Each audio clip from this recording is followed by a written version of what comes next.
بسم اللہ الرحمن الرحیم۔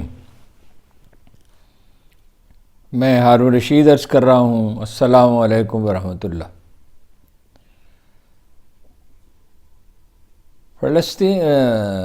اسرائیل پر فلسطینی حملہ شروع ہونے سے چند گھنٹے پہلے، کوئی 6-7-8 گھنٹے پہلے، ایک صاحب میرے پاس تشریف لائے جو دنیا بھر میں گھومتے پھرتے رہتے ہیں، جن کے معلومات کے ذرائع وسیع ہیں، پاکستان میں بھی اور دوسری دنیا میں بھی،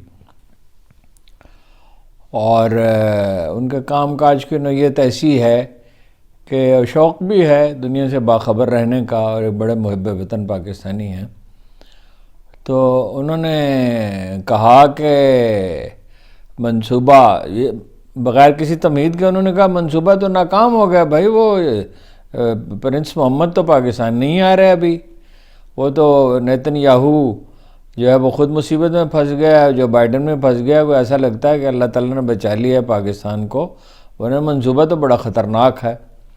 ان سے پوچھا منصوبہ کیا ہے؟ انہوں نے کہا منصوبہ یہ ہے، جو بائیڈن یہ چاہتے ہیں کہ اسرائیل نہ صرف سعودی عرب تسلیم کر لو، اس کی گارنٹی دینے کے لیے تیار ہے نیتن یاہو کو، وہ خبریں بھی آ چکی تھی، وہ 6-7 اور ممالک بھی تسلیم کر لیں، اور ہدف ہے پاکستان۔ پاکستان کیسے ہدف ہے؟ نیتن یاہو کہہ رہے ہیں کہ پاکستان اگر نہیں مانتا تو فائدہ کیا ہوا؟ یعنی پاکستان ہی وہ واحد ملک ہے، 3 بار اسرائیلی پلاننگ کر چکے ہیں پاکستان کی ایٹمی تنصیبات پر حملہ کرنے کی، اور آخری بار جیسے میں نے عرض کیا 2013-14 میں کی۔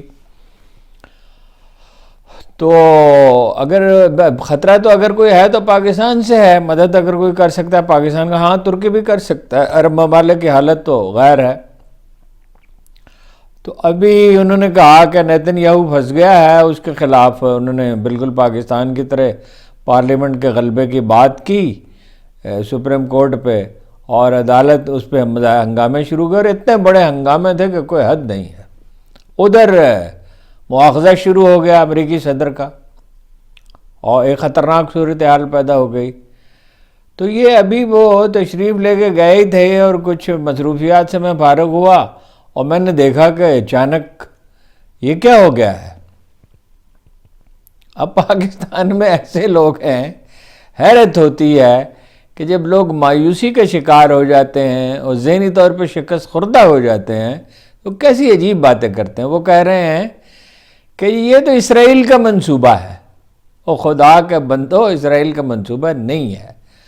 اس منصوبے میں کا انجام کیا ہوتا ہے یہ تو آنے والے دن بتائیں گے، لیکن اسرائیل کا منصوبہ کیسے ہو سکتا ہے؟ آپ کو معلوم بھی ہے کہ وہاں ہوا کیا ہے، 600 آدمی تو مر گئے، جس کی کو اسرائیلی ذرا تصدیق بھی کر رہے ہیں، ہلاک ہو گئے، اور جو 2000 زخمی ہیں ان میں سے 1000 کی حالت خراب ہے۔ یہ میں نے پراپر سورسز سے کنفرم کیا ہے، صرف اندرون ملک نہیں، بیرون ملک سے بھی، جہاں جہاں تک رسائی ممکن تھی وہاں تک لوگوں سے بات کی ہے۔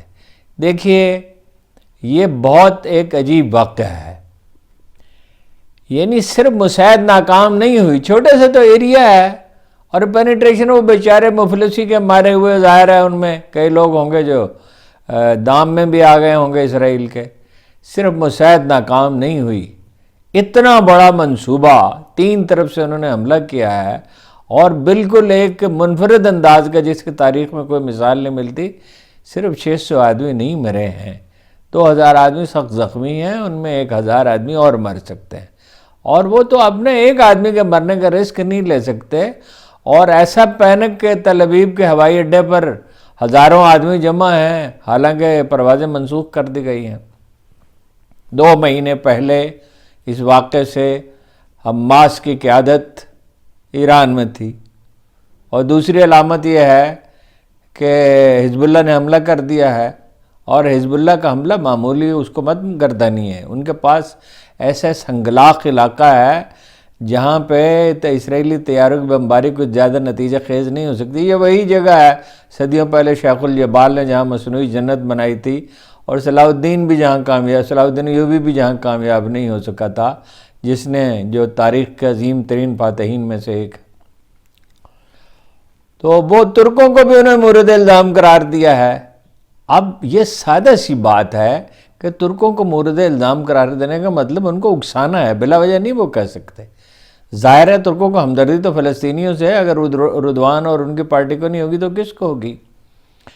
پھر ایک روسی گروپ نے ہیک کر لی ہے اسرائیلی گورنمنٹ کی ایک ویب سائٹ، اور میسیج وہ دے رہے ہیں کہ تم نے یوکرین میں حمایت کی تھی۔ قرائن یہ ہیں کہ ممکن ہے، میں یہ نہیں کہہ، میں دعویٰ نہیں کر رہا کہ ایسا ہے، ممکن ہے روسی اس میں شریک ہو، انہوں نے اس کی حمایت کا اعلان بھی کیا ہے، یعنی مدد کرنے میں۔ ایران تو ہے ہی، باقی ہم لوگ تو سوئے پڑے ہیں۔ ہمارے ہاں تو باجوہ صاحب اسرائیل کو تسلیم کرنے کی وکالت کر رہے تھے، اور بھی لوگ تھے یہاں سے اسرائیل میں خفیہ وفد بھی جا رہے تھے، اور یہاں لوگ کہہ رہے ہیں یہ تو اسرائیلی منصوبہ ہے، تو ناکام ہو جائے گا، ان کو مار ڈالیں گے۔ اور یہ ارے بھائی وہ میدان جنگ میں ہیں، وہ مر رہے، وہ تو نہیں رو رہے، آپ کیوں رو رہے ہیں؟ اور آپ اندازہ نہیں کر سکتے کہ اس طرح کی چیزوں کے کتنے خوفناک اثرات ہوتے ہیں۔ جب خوف پھیل جاتا ہے تو صلاحیتیں کند ہو جاتی ہیں، معیشت تباہ ہو جاتی ہے۔ اور سب سے بڑی بات یہ ہے کہ یہ ثابت ہو گیا کہ فلسطینی زندہ ہیں۔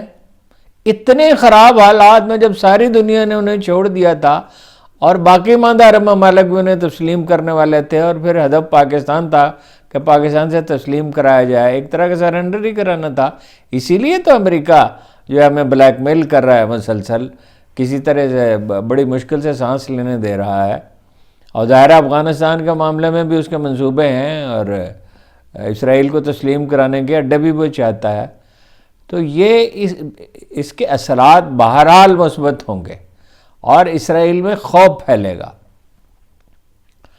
عالم اسلام میں اسے بیداری کی ایک لہر ضرور اٹھے گی، اور احساس کی ہمیشہ کامیابی جو ہے وہ امید پیدا کرتی ہے، اور مایوسی تباہی لاتی ہے۔ امید سے امکانات پیدا ہوتے ہیں، عمل کی آرزو پیدا ہوتی ہے، اور جذبہ اور عزم بیدار ہوتے ہیں، اور نتیجہ حاصل کیا جا سکتا ہے۔ اسرائیل کے ناقابل شکست ہونے کا تصور ختم ہو گیا۔ دیکھیے روسی کیوں انٹرسٹڈ ہو سکتے ہیں۔ اسکاٹ ریٹر جو رشین سٹڈیز کے اس میں ہارورڈ یونیورسٹی میں استاد ہیں، بہت معروف شخصیت ہیں، ان کا کہنا ہے کہ 2019 کے یوکرین کے الیکشن میں زیلنسکی کو کامیاب کرانے کے لیے، اور کیا ان کے مخالف کا نام تھا، اسے ناکام کرنے کے لیے، وہ پرو رشیا تھا، تو وہ سی آئی اے نے مدد کی تھی۔ اور وہ دعوے کے ساتھ کہتے ہیں کہ زیلنسکی جو ہے وہ اپنا ایجنٹ ہے سی آئی اے کا۔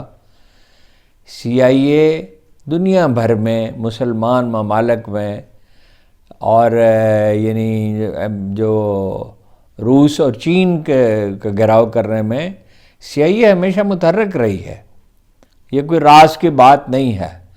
اس لیے مہربانی کر کے رونا دھونا بند کریں۔ دنیا بھر میں حتیٰ کہ یورپی ممالک میں مظاہرے ہوئے ہیں ان کے حق میں، اور یمن میں تو سڑکیں بھر گئیں، اور بہت سے ممالک میں، میں تو سفر سے آ رہا ہوں، بعض چیزیں تازہ میں نے دیکھی نہیں ہیں۔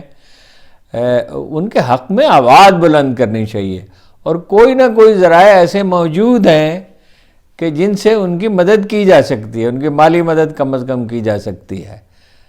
اور اگر آپ کوشش کریں گے، غور کریں گے، تو وہ ذرائع آپ کی سمجھ میں بھی آ جائیں گے۔ ان کی مدد کرنی چاہیے۔ اللہ کے رسول نے فرمایا کہ جہنم کا دھواں اور جہاد کا گرد، ایک جہاد کی گرد ایک جگہ پہ جمع نہیں ہو سکتے۔ اور یہ بھی فرمایا کہ جس مسلمان کے دل میں کبھی جہاد کی آرزو پیدا نہیں ہوئی، وہ فسق کی موت مرا۔ تو یہ جہاد میں شریک جتنا ہو سکتے ہیں اتنا تو ہونا چاہیے۔ جہاد کی شرائط ہیں، جہاد وہ نہیں ہے جو پاکستانی طالبان کر رہے ہیں، کہ جہاد میں کسی بے گناہ کو ہدف نہیں کیا جا سکتا، بچے کو، بوڑھے کو، عورت کو، کھیت جلایا نہیں جا سکتا، درخت کاٹا نہیں جا سکتا، کوئی معصوم جو ہے وہ اس کو نقصان نہیں پہنچایا جا سکتا۔ تو یہ ایک خالص جہاد ہے، اور جتنا دنیا میں جتنے جہاد ہو رہے ہیں ان سب سے زیادہ احتیاط وہ برت رہے ہیں، خواتین کا تحفظ کرنے کی کوشش کر رہے ہیں کسی اور سولین آبادی کو نقصان نہ پہنچے۔ کیا یہ کوئی معمولی بات ہے کہ وہ اس لگ بھگ 100 فوجیوں کو اٹھا کر لے آئے ہیں غزہ میں اور دنیا بھر کی انٹیلیجنس ناکام ہو گئی ہے؟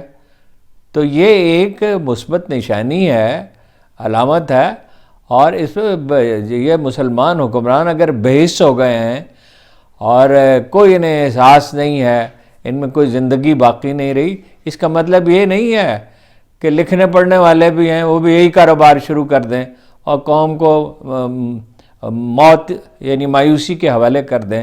تو دیکھیے اگلے چند دنوں میں اندازہ ہوگا۔ اتنی اسکاٹ ریٹر تو یہ کہتے ہیں کہ جو یہ اپنے اس کے ہیں انسپیکٹر جنرل رہے ہیں ویپنز کے امریکہ میں اور انٹیلیجنس سے بھی تعلق ہے، معروف مصنف ہے، وہ تو یہ کہتے ہیں کہ یہ جلدی نہیں نمٹ سکے گا معاملہ آسانی سے، اور اس کو اسرائیل کے لیے کنٹرول کرنا مشکل ہوگا۔ دیکھیے ابھی انتظار کیجیے ابھی چند دنوں میں کیا ہوتا ہے۔